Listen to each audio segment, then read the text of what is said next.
Last night was really windy. Tent didn't blow away though. I think it was my pitch.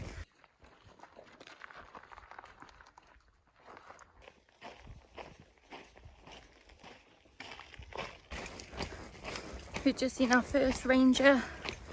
Asked us a couple of questions. Have you got a permit? Have you got a California fire permit? And did we start on our permit day?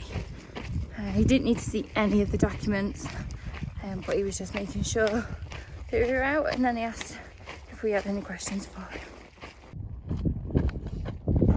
Oh, he's scratching my face now. Tomorrow will be our first hitchhike into Julian, where Mums serves free party for all PCT hikers.